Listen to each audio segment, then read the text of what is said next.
በዚህ ጥያቄ ስለ ፖቨርቲ ኢንዴክስ ማለት ነው አሰራር ፎርሙላውን ተጠቅመን ምንሰራ ከሆነ 100% ጥያቄ መስራት እንችላለን።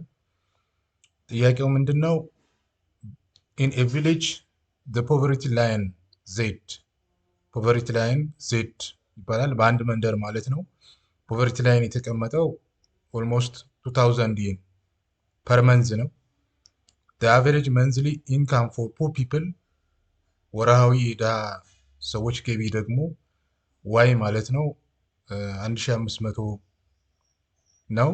ካልኩሌት the poverty gap index ጂን ወይም ፖቨርቲ ጋፕ ኢንዴክስን እንዴት አድርገን እናሰላለን ነው።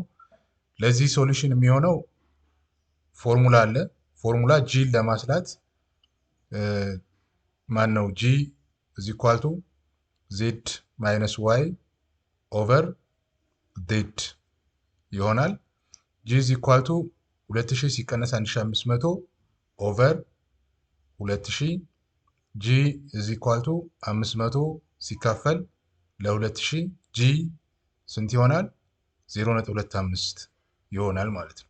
ስለዚህ በዛ መንደር ውስጥ ያለው የፖቨርቲ ጋፕ ኢንዴክስ 0.25 ወይም ደግሞ 25% ጋፕ አለ ማለት ነው።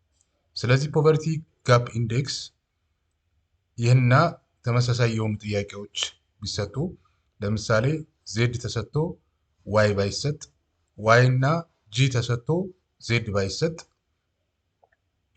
ወይም ዜድ እና ዋይ ተሰጥቶ ፖቨርቲ ላይን እና መንዝል ኢንካም ተሰጥቶ ፖቨርቲ ጋፕ ኢንዴክስን አስሉ ይባል። በዚህ ፎርሙላ መሰረት ማስላት እንችላለን። ስላዳመጣችሁኝ አመሰግናለሁ።